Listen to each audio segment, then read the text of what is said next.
Ugh.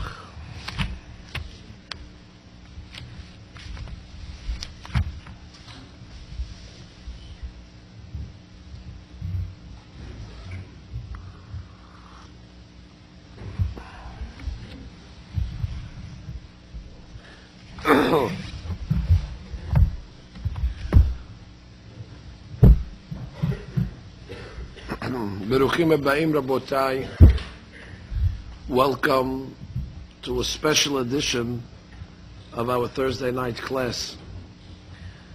We are just a few days before the holiday of Hanukkah, and therefore, as our custom, we try to prepare ourselves with the derash spiritually in order that we could understand the essence of Be'ezrat Hashem, the holiday Haba Aleinu L'Shalom. There is much to say on the holiday of Hanukkah. Much has been expounded by the later rabbis, trying to explain to us exactly what we're supposed to be thinking, what's supposed to be our mindset, what exactly is the avodah, what is the service of Hanukkah. We begin tonight in trying to uncover some of the secrets behind this very special holiday. As we know, in the physical world, there are certain laws that the nature is bound by. These laws do not change. All of us are familiar with the law of gravity, for example. That's the law. It doesn't happen that you're going to throw something and it's going to be suspended in mid-air. It's going to land to the ground. That's a law, and it follows its pattern throughout. So in the spiritual world as well, there's certain rules that are guided, certain restrictions that apply to spirituality, to ruhaniyut. For example, we say every Motzei Shabbat, Hamavdil ben Kodesh lechol. There's a border, an imaginary border, that separates between the holy and the unholy, between the sanctified and the profane. These two are polar opposites, Kodesh and Chol. They don't mix. And therefore there is a Havdalah, just like there's a separation between Yom Valayla, day and night. The two do not coincide. When it's day, and when it's night. These two are opposites. You cannot have day at the time of night or the opposite. So too when it comes to spirituality, there's the Kodesh and there's the Chol. And these are distinct entities that do not coincide with each other. However, there are sometimes, especially during the year, where there's exceptions to the rule, where it's possible that the light, the Kedusha, is able to even to transcend in a place of darkness, where the Shekhinah, where the Holy Spirit of God is able to enter places that normally it would not enter the year round, but certain times the Shekhinah, the Kedusha, is able to enter these areas, as we'll see. Normally where these areas exclude the Kedusha, certain times of the year the Kedusha is welcome, and the Kedusha finds itself in these places. When we talk about the holiday of Hanukkah, of course the essence of the holiday is the lighting of the Nerot.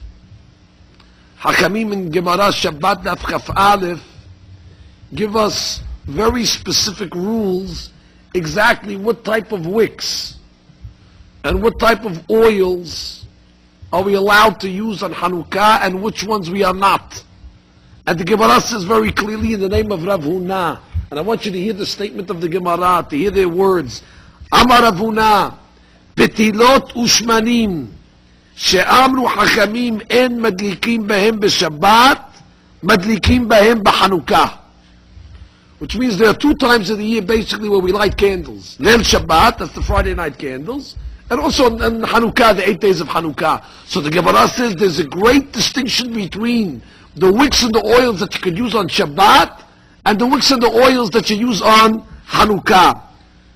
On Shabbat, it seems that there's a very high standard, and therefore a person has to use very special wicks, and a person must use very special oil that draws nicely and is pure and is refined. Whereas on Hanukkah, the Gemara says, there is no standard. Whatever pitilot the rabbi said you can't use on Shabbat, you can use on Hanukkah. As long as with Hanukkah, anything goes. Even if it's an oil that's crude, even if the flame that's drawn from the wick is dim, even if it's a smoky flame, even if the wicks themselves are coarse, even if the flame flickers and sputters, on Hanukkah it's kasher, whereas on Shabbat it's asur. It's almost as if anything is acceptable on Hanukkah. Shabbat is a standard, but on Hanukkah there is no standard. Any wick is acceptable, any oils are acceptable. There must be a depth behind this Gemara. There must be a hidden message. You must know whenever we read these words of Hazal, of course there's the halachic content of what was said, and we must learn it on the halachic level. But you have to know that on Hanukkah, you go to the store, whatever wicks they sell you, you can use them. There's no refunds. You can't tell the guy, Mekah ta'ut. You sold me something that's pasul. Nothing is pasul on Hanukkah. Any oil that you use is kosher. So that's the halachic aspect of it. But there's a message behind this halakha, as said over by the great Mifaresh, the Sfat Emet. The Sfat Emet says the following.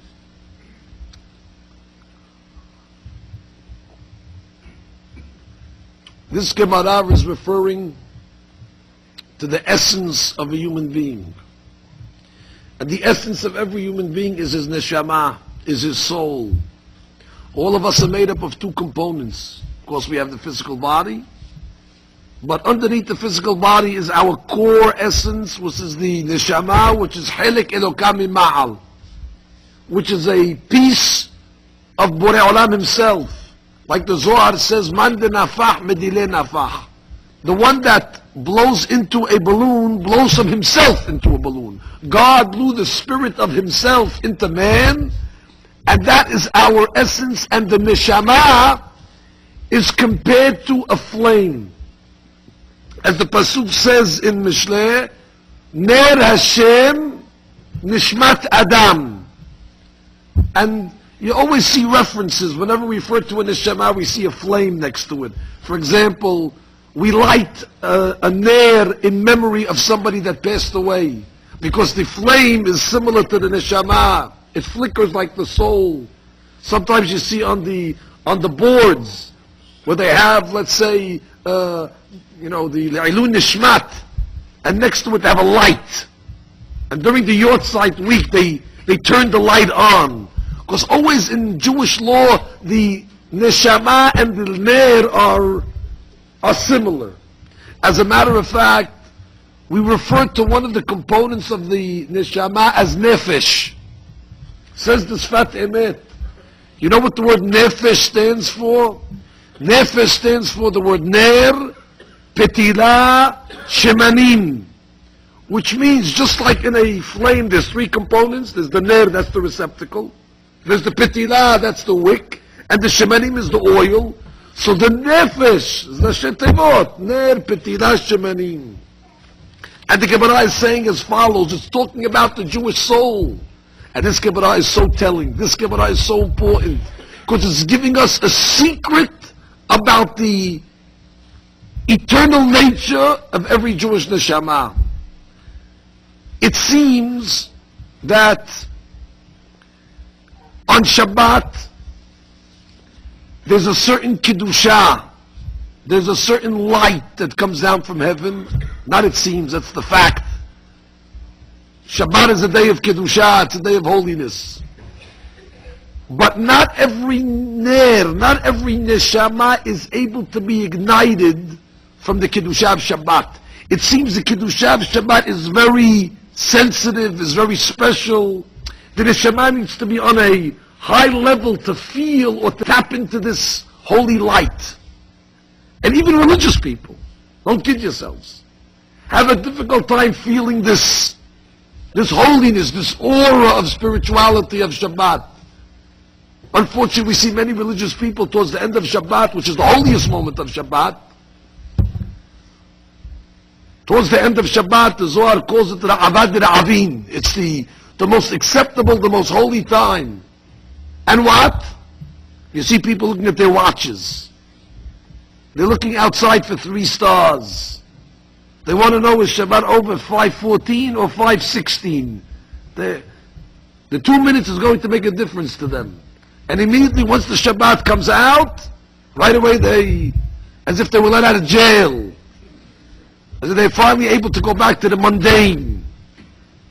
Unfortunately, there's certain pitilot ushmanim, there's certain neshamot, en madlikim behem b'Shabbat. The Shabbat is not able to ignite them.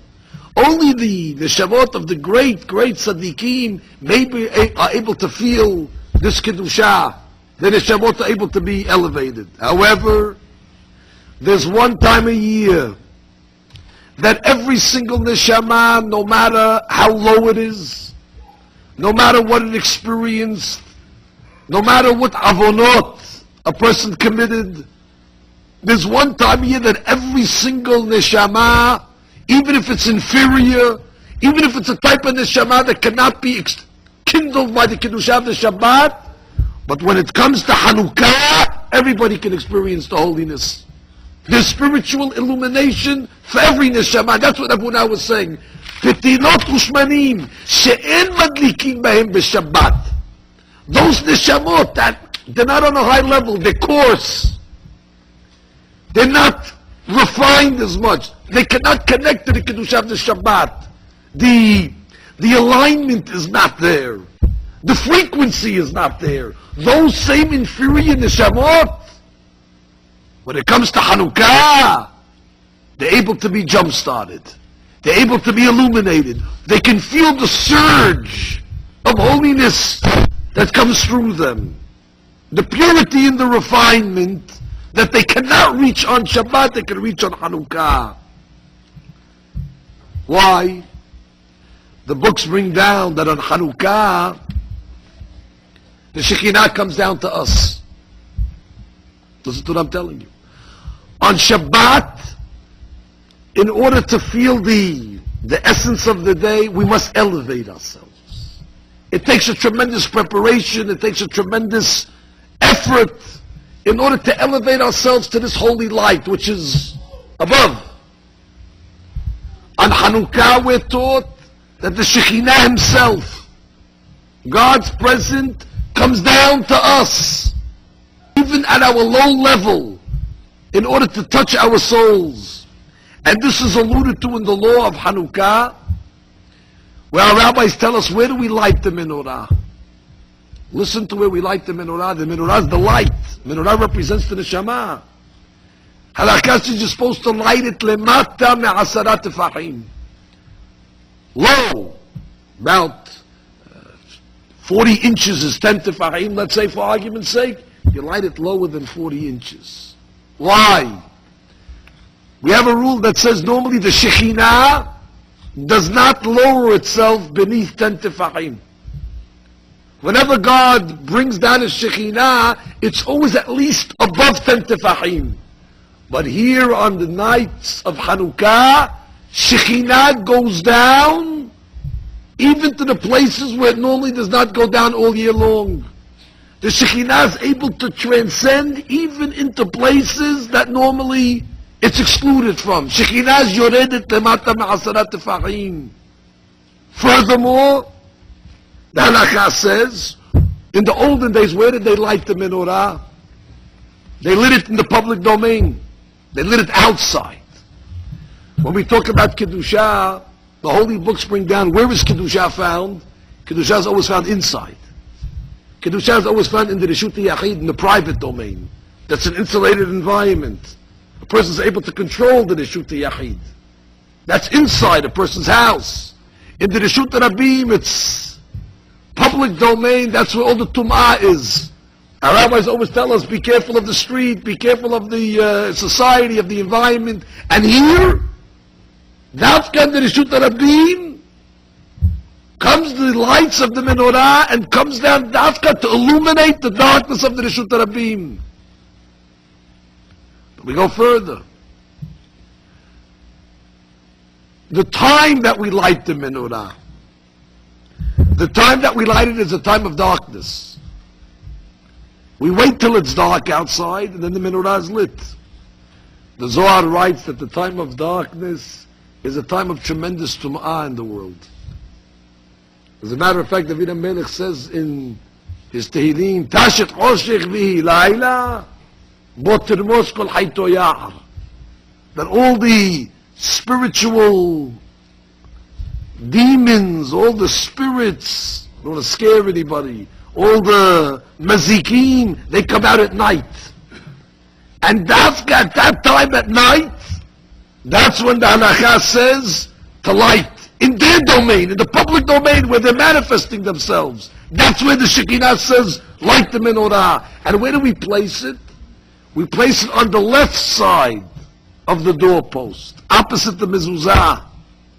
We all know that the left side always represents the side of not Kedusha, the opposite of Kedusha. As a matter of fact, one rabbi said in Hebrew, how do you say left? You say semol. A sin, a mem, an aleph, and a lamed. But the sin and the samech in Hebrew are interchangeable. So semol, which is left, can also be read samech mem, and then aleph lamed, which is the name of the Satan, of the Yesterday himself. That's the name of the dark side. And then if you look at the menorah, where it's being placed, it's being placed where you least think it should be placed. Where the tumah is in the Reshut Rabim. On the left side, where the tumah is, across from the mezuzah. It's lit at night, bedavka. At the time where the tumah is most manifest. And it's lemat hasarat tefahim. And mind you, always Hanukkah will fall out during what the Gemara refers to as Tikufat Tevet, which we're in now, Tikufat Tevet. Tikufat Tevet, the Tevet solace, or the time of Tevet, the season of Tevet, is where we have the longest nights of the year. The most darkness, the darkest period of the year is the time of Hanukkah. As a matter of fact, the books bring down that in the year that the miracle of Hanukkah took place, the first year when it happened, by the Hashmonaim, that year on the 25th of Kislev, it was the longest night of the year, which is the miracle happened bedavka at the peak of darkness. What is this teaching us, Rabotai? What are all these symbols? The symbols of Hanukkah are that no matter how low a Jewish neshama has sunk, no matter how much avonot the person committed, no matter how much iniquity, no matter how much pesha, how much grime is on the Jewish soul, even if he repeats the avonot over and over again, even if he has given up hope on himself, and he says, that's it, I'm banished, God doesn't love me anymore, God doesn't accept me anymore, even the neshama that cannot connect to the high frequency of the Kedusha of Shabbat. But on Hanukkah, the Shekhinah comes down to the darkest places, to those souls that are coarse, to those souls that have been stained and are dirty. And Shekhinah comes down in the darkness and is able to penetrate those neshamot and to resuscitate them. And those neshamot are able to become reignited. Hence Hanukkah is a holiday for all of us. Because we're living in such a generation where there's so much yiridat adorot. The generations have sunken from the level and the standards of yesteryear. So Hanukkah is a time where we're comforted by the love of HaKadosh Baruch Hu, that he says no matter what a person has done, and no matter how low he has sunken, God says, I have unconditional love for you. And therefore the Shekhinah comes down into the Tum'ah in order to lift us out. As a matter of fact, one rabbi said, it's the only holiday where it's 8 days and it's all weekday. There's no Chol HaMoed, which means it's not a holiday, meaning it doesn't have the status of a Chol HaMoed like Sukkot or Pesach, which is a strange phenomenon. You have 8 days where it's not a holiday and you're saying the Hallel every day. You're not dressed in Big Day Yom Tov because it's not a Yom Tov. It's strange. So one rabbi said, the whole holiday is during the Chol, is during the mundane. So he said that there's another word in Hebrew that sounds like Chol, profane, weekday, mundane, and that's the word holy. Holy is sickness. When somebody is sick, you call him a chole. It has the language of chol in it. Why? Because when a person is sick, sickness is a misrepresentation of the person. Because when a person is sick, he looks like he's frail, he looks like he's weak, but in truth, that's only the body. His neshama, which is his essence, is really fine. The choli gives a representation that he's frail, but in truth, it's the body that's frail, but the neshama behind is strong. And that's what we call chol, because chol also is the profane, it's the weekday, where you don't see the kedusha. The kedusha is hidden during the week. Shabbat, the kedusha is manifest. Hence, the rabbis tell us, on Hanukkah, Borei Olam comes to visit us, and they compare it as Bikur Cholim visit. He's making a visit to us. We are the neshamot that are ailing. Our neshamot we don't have to say with the Yetzer Hara of our generation, and even if a person is careful, it's impossible he doesn't get influence from the society and the culture that's around him. And Hanukkah, Borei Olam comes down from the Shamayim, and comes along and says, "Ve'af kamzot be'eres oibehem lo me'astim ve'lo ge'altim lechalotam." God says that holy Jewish soul, at its core, can never be extinguished. You can never extinguish the spark of a Jewish neshama. Ma'ayim rabbim lo yochelu lechabod et ha'ahava. Even if you take the biggest fire hose and you put it with all its pressure on the Jewish neshama, it might extinguish a lot of it. But at its core, there's always a spark. And even though there's layers and layers of tum'ah on the Jewish soul because of the society, that neshama is endeared by HaKadosh Baruch Hu. And Hanukkah is the holiday where Boram comes into the tum'ah to pull us out, to resuscitate the neshama. Neshamot that might not be able to receive that resuscitation on the other days of the year, Hanukkah is that holiday. The Greeks, the Yevanim, they passed a law. The law said that we must write on the Keren Ashor, Kitvu lachem al Keren Ashor, she'en lachem chelek belohei Yisrael. It's worthy to discuss this decree. The rabbis made a big deal out of this decree. What is it saying? Write for you on the Keren Ashor, on the horn of the ox. And what should you write on the horn? We have no chelek belohei Yisrael. We have no share in the God of Israel. What was the message behind this gezerah that the Greeks were trying to enforce upon us? So the Mefarshim explained what the Greek was trying to say. The Jewish soul has been extinguished. You have no chelek be'elokei Yisrael. Our chelek be'elokei Yisrael is the soul. That's a chelek elokei b'ma'al. The Greeks were saying, it's gone. You might as well join us and Hellenize yourself. Because the Jewish nation, as a result of all the sins throughout the generations, has caused the neshama to finally be obliterated. There's no more Jewish soul. And therefore, write for yourselves, Ein lahem chelek be'elokei Yisrael. We want you to confess to that fact. And why on Keren Ashor? Whenever you hear the word shor, ox, it reminds us of something, the ox. The ox reminds us of the greatest sin that the Jewish people committed, Het HaEgel, which was an ox. And what they were trying to tell us, the Greeks, subliminally, write for yourselves on Keren Ashur, it's because of the sins like the Het HaEgel, and the subsequent sins for the past 1,000 years after Het HaEgel, that God has abandoned you.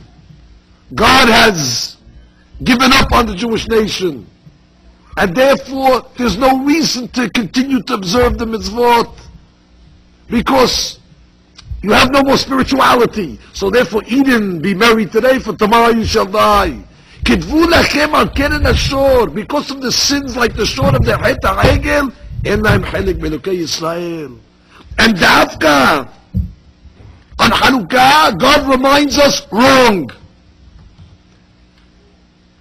That even in the midst of darkness, even at a time when the neshama is crippled and paralyzed, you must know, God says there's ahava, there's love, and if I have to come down, even in places where I don't go, Shekhinah doesn't go to these places. It's like you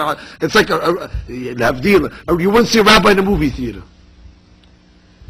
You wouldn't see a holy man in a place where he doesn't belong. For Shekhinah to come down to these places, to the Reshut Rabim on the left side, at night, that's already God giving such an expression of Ahavat Klal Yisrael. Rabbi Shimon ben Yochai, he said, Mashal lema davar domeh, what is analogous to? He said like this, to a Kohen that's forbidden to go into a cemetery. Kohen is not allowed to defile himself. But there's terumah in the cemetery. So he wants to get the terumah. But he can't get to the terumah because he has to cross to the cemetery. So the Kohen is grappling with himself.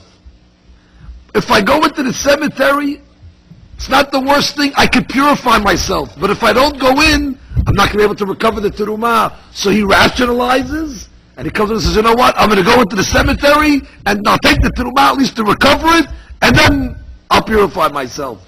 So Rabbi Shimon says, this is not talking about a regular Kohen, because a regular Kohen cannot make that rationalization.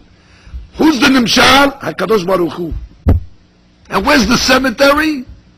This world. Borei Olam normally says it's beneath the dignity of Shekhinah to come down in these places, to manifest the Shekhinah in these low places. But Borei Olam says, in order to recover the Jewish soul, I'll even go down to places that are beneath my dignity in order to jumpstart the Neshamat Klal Yisrael. And therefore, by the Hasidim, Hanukkah is a very big holiday. As a matter of fact, according to the Hasidim, the high holiday season ends after Hanukkah.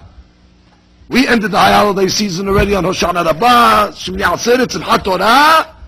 Finished. Mashiach Baruch Hu the Geshem, and we go back to work, and we don't start till next Elul. But in the Hasidim, in their calendar, the end of the Yamim Noraim is by Hanukkah, which means there's still an Avodah by Hanukkah, and that's where the Shekinah comes along, and even if we didn't merit to get true Teshuvah on Rosh Hashanah, the Shekinah comes down on Hanukkah and brings up all those neshamot, our neshamot, that might not have been purified or purged beforehand. If this is true, what we're saying, we have a concept that we've said many times in this shiur, and that is the principle of Ma'aseh Avot Siman Banim, which means anything that happens to us had to happen already by the Avot. They were the model of Jewish history. They pre-lived Jewish history for us.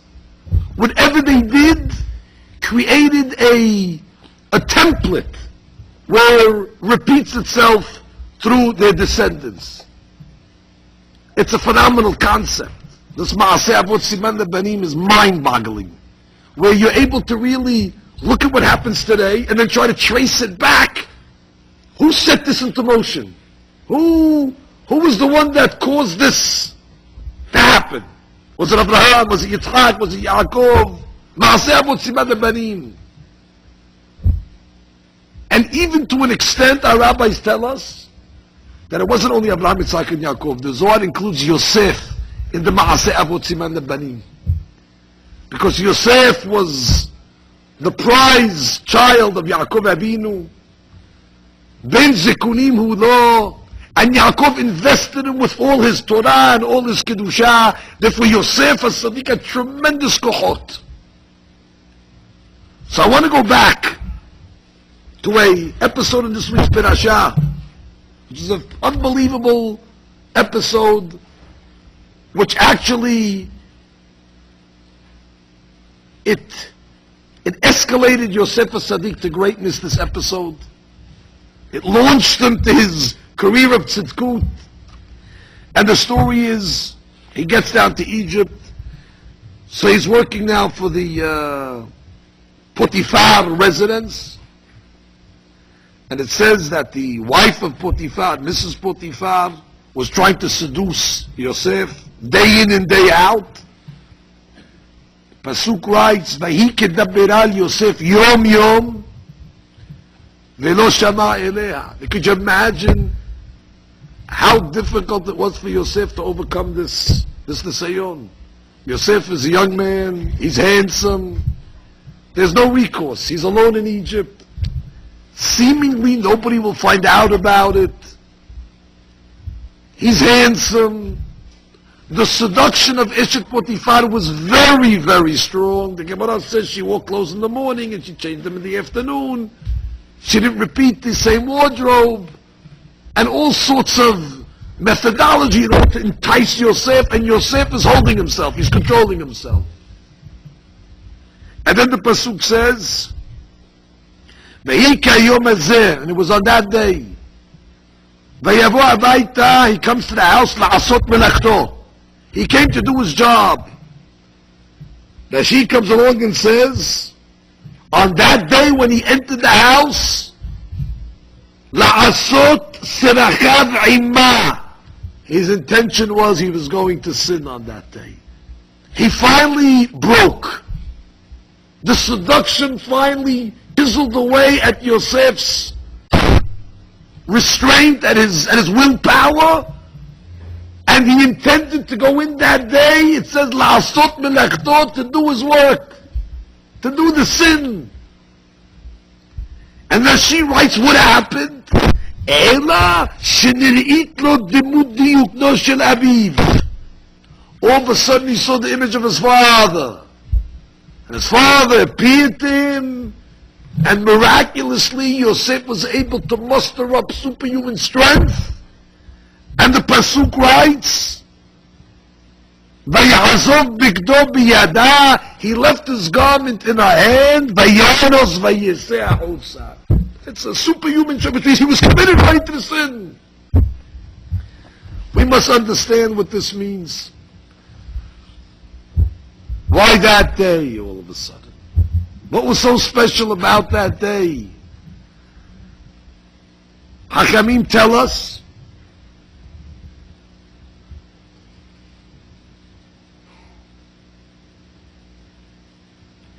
that she tells us, Vehi kayom hazeh, it seems that was a special day, it was on that day, kayom hazeh.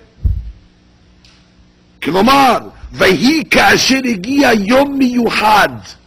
It was a specific day. Which day was it? Yom Shchok, Yom Me'ed Shelahim. It was their holiday. Shalchu kulam lebet avodah zarah. That was the holiday of the church, whatever you call it in those days.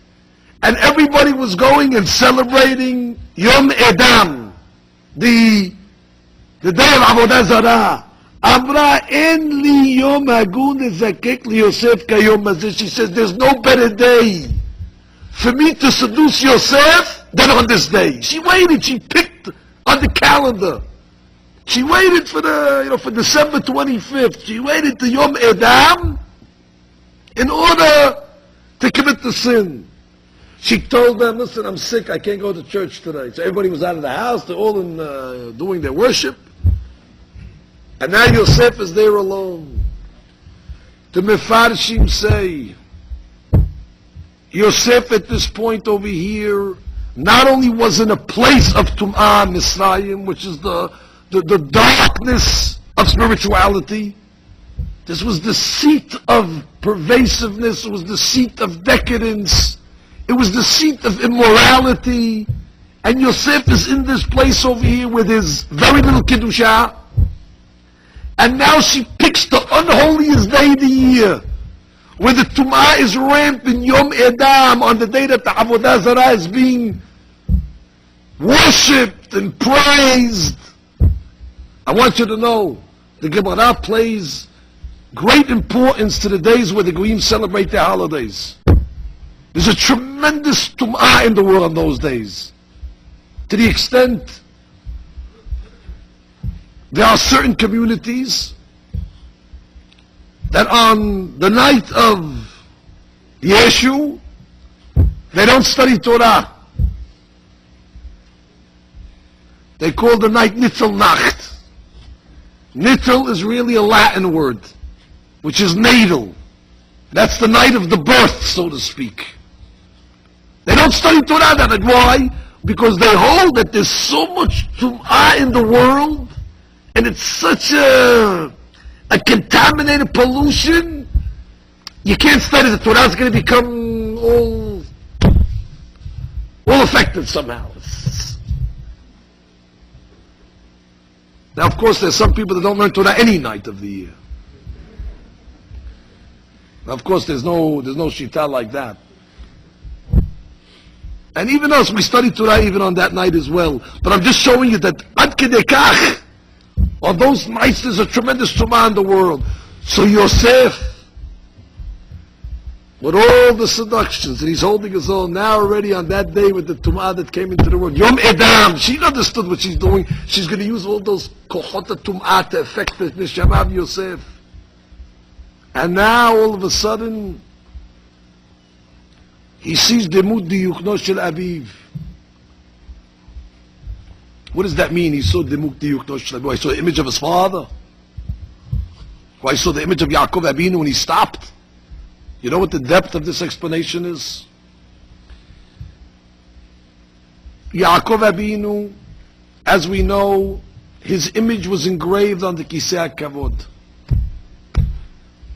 On God's throne. That's the highest level in the Shamayim. Where God sits, where the holy Shekinah rests. God has his picture, Yaakov's image, on the Kisei HaKavod. As we learned in last week's parasha, 2 weeks ago, Hinei Malachei Elohim Olim V'Yoredim Bo.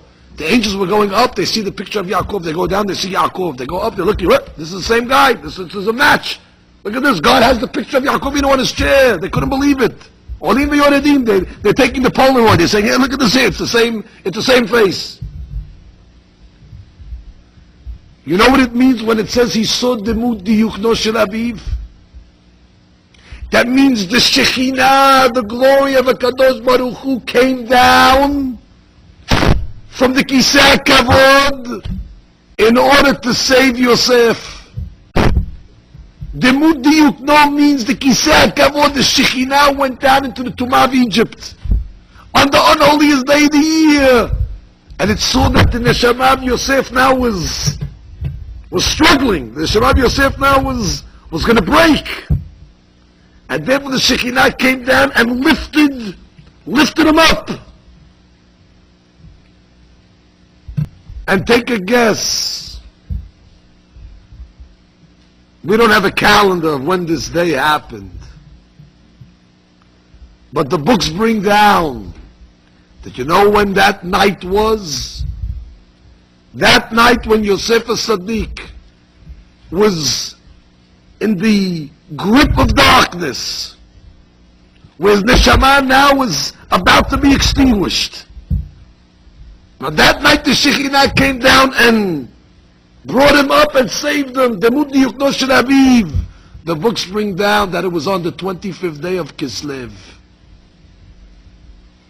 And they want to bring a remez to that, because the pasuk says, Vayhi kehayom hazeh. Kehayom chaf yom. It was the 25th day, which means the roots of Hanukkah already is from this episode. That tells us that the Shekhinah will never let a Jewish soul perish.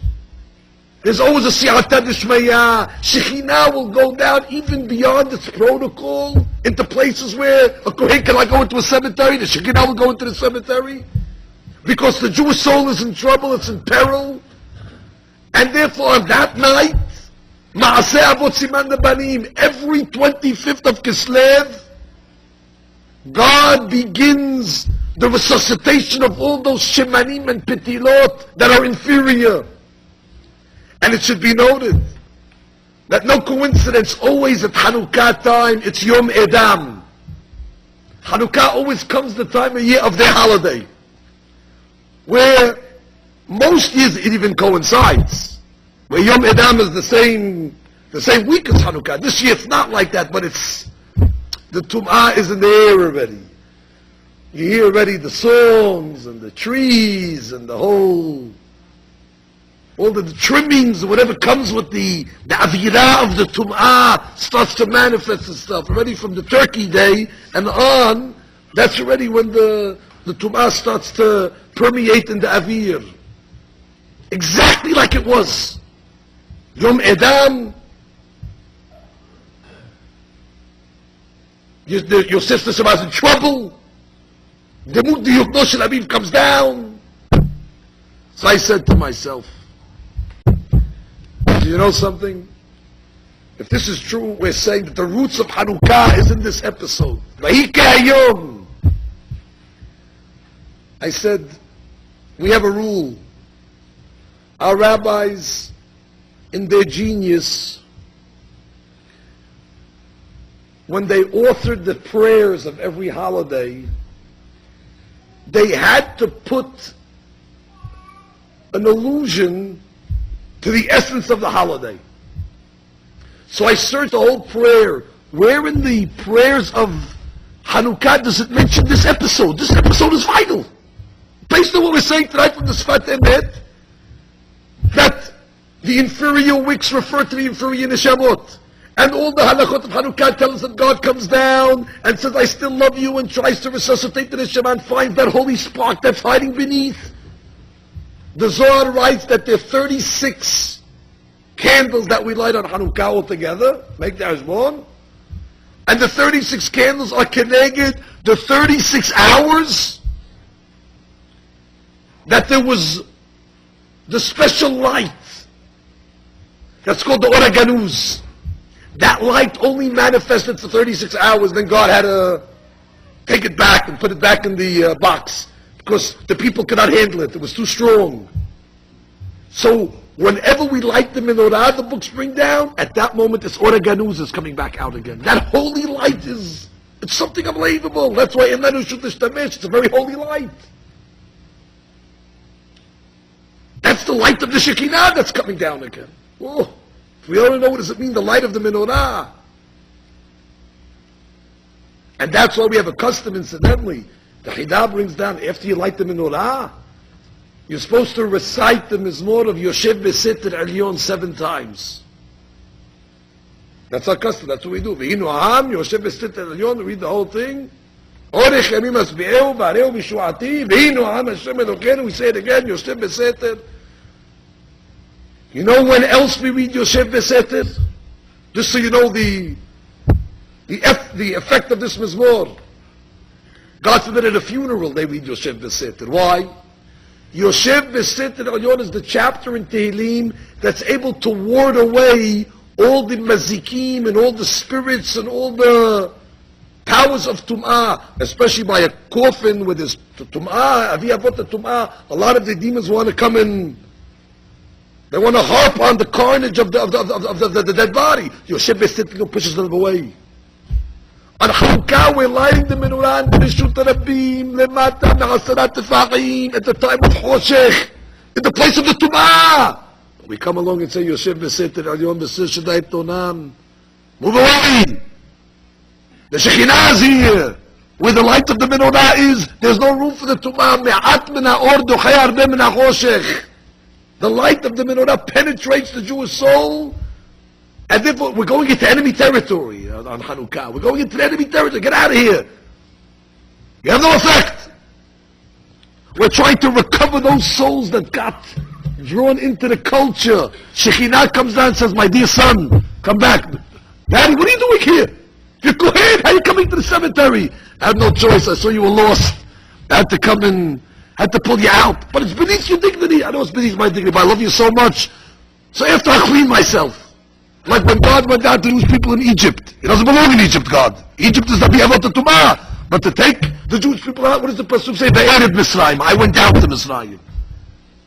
Hanukkah is down there, we see God loves us. But when did this be created, this concept? When was the first time that God went down to save a neshama that was in trouble? Vahi k'hayom hazeh. On that day, the Chafei Yom, the first Chafei Kislev, where Yosef was going in, and there was Yom Edam, and there was Tum'ah. So look at the prayers. The rabbis, they're genius. They alluded to this when they said in the Al Nisim. We come along and say, Nakamtat nikmatam, God, you took a revenge against our enemies. Masarta giburim biyad halashim, v'nabid miyad ma'atim, u'sha'im biyad tzadikim, u'tni'im biyad teorim, v'zidim biyad oskei toratecha. Lecha asita Hashem gadol v'kadosh ba'olamach. You publicized your name and sanctified your name in the world. ולעמך ישראל עשית תשועה גדולה ופורקן כהיום הזה. You made a great miracle and a great redemption כהיום הזה, like that day. What is the כהיום הזה in this chapter referring to? The Vehi כהיום הזה in this week's Parasha. We're reminding you that just like Yosef was saved by the Shekhinah, the Kiseh, God comes down and saves the Jewish soul. Look how much God loves you. Ahavat olam haftanu. Hanukkah is the holiday of closest to Hashem. We're reminded that we're the children of God. And a child can never lose his status of being a child. No matter what the child does. He could rebel against his father. He's still a child. It's hereditary. You cannot break the connection of a child to the father. Banim atem la'Hashem. And therefore it's the holiday where we're comforted by the Shekhinah. What does this mean to us, l'ma'aseh? What it means to us is as follows. They tell stories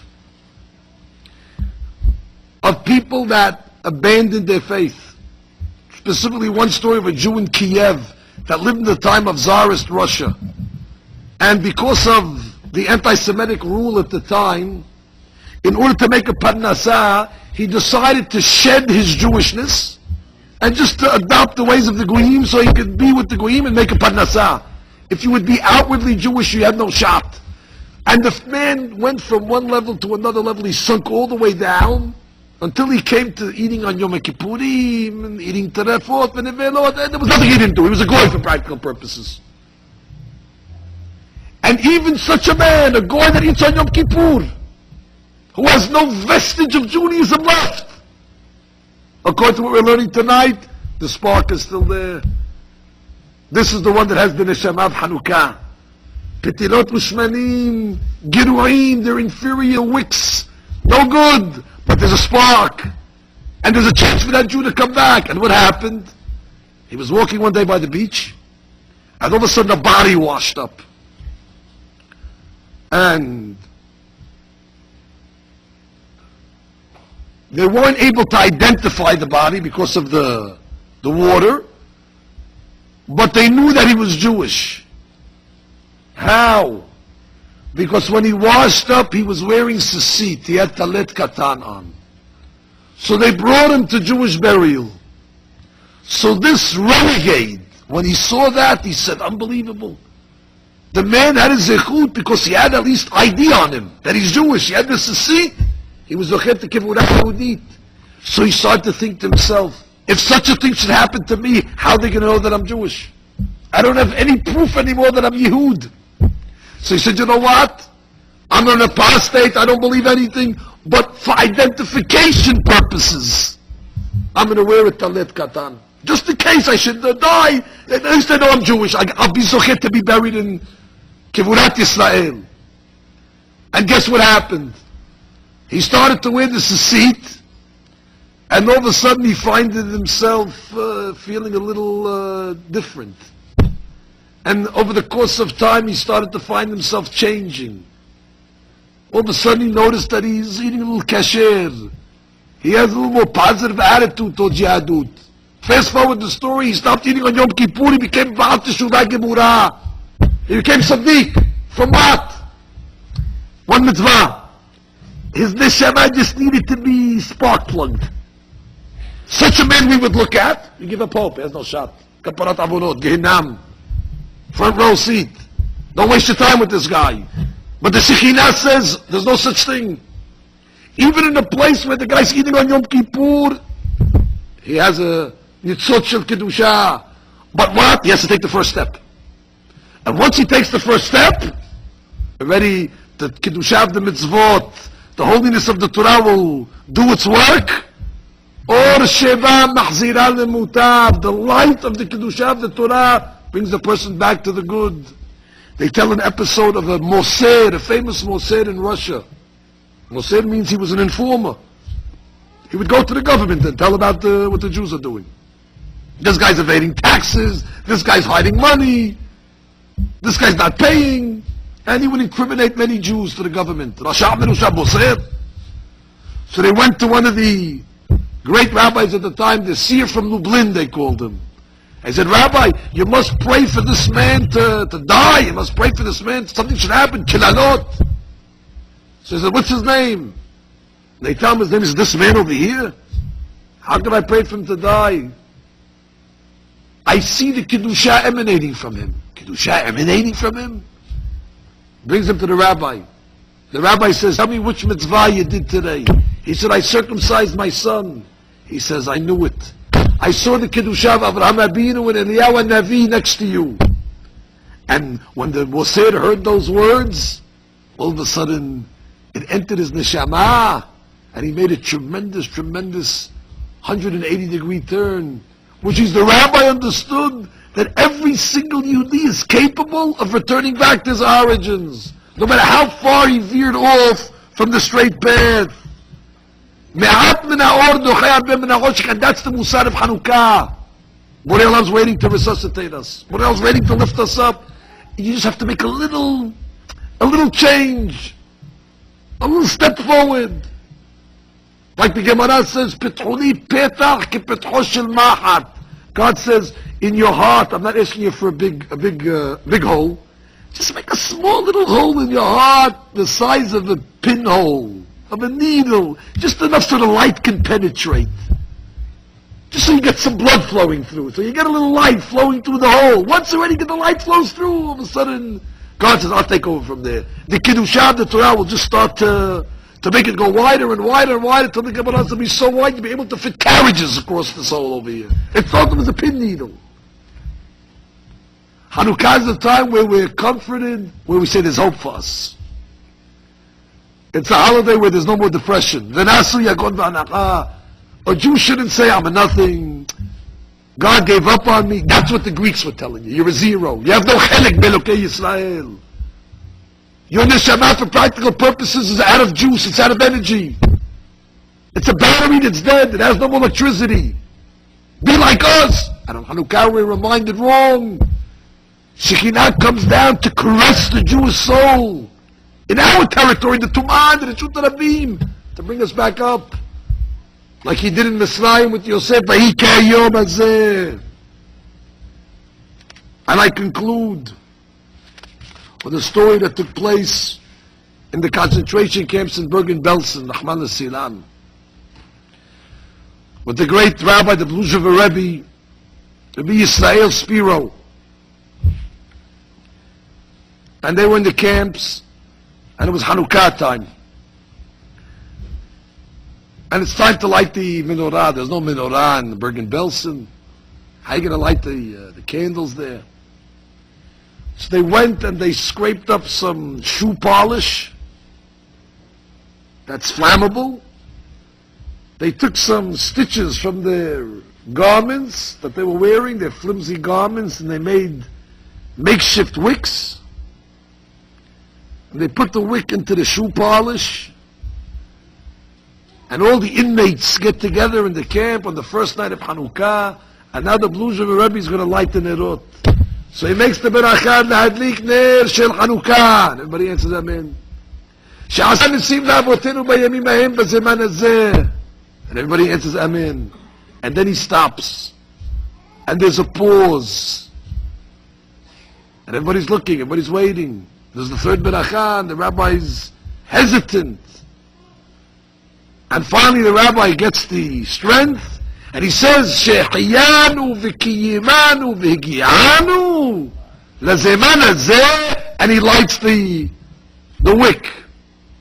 Somebody comes up to him after and says, Rabbi Spiro, I understand you made the first beracha, Nadlik Ner Hanukkah. It's beracha to mitzvah, you have to make it. I understand the second beracha, you have no problem. You're commemorating the miracle that happened in the times of the Beit HaMikdash. But how could you make the beracha, Shehiyanu v'kiyimanu v'gi'anu lazeman hazeh? Thank you, God, for giving us life to be here at this moment. How could we be happy to be at this moment? We're in a living Gehinnom here. Where are we? This is a Gehinnom on earth, a concentration camp in the epitome of darkness. How could you make such a beracha? And he said to himself, that's why I paused. Because I also had that problem. And I said, how can I tell God that I'm happy that you gave me life to be here? We're living in such adverse conditions. Bergen-Belsen is the worst place to be on earth today. And I said to myself, how can I make this berakat? And then I looked around, and I saw all of the Jews around me. And I said to myself, Shtabach Shemo La'ad. Look at the greatness of the Jewish people. That nobody is able to extinguish that spirit in us.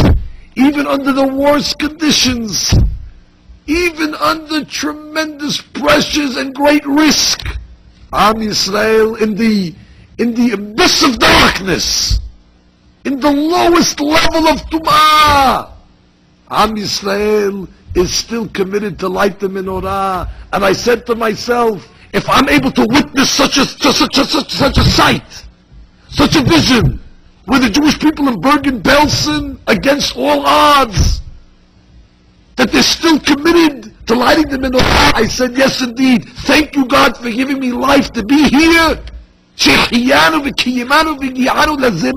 could witness such a thing. And the fellow accepted, he said, you're right. And this is the eternity of the Jewish soul that we're talking about.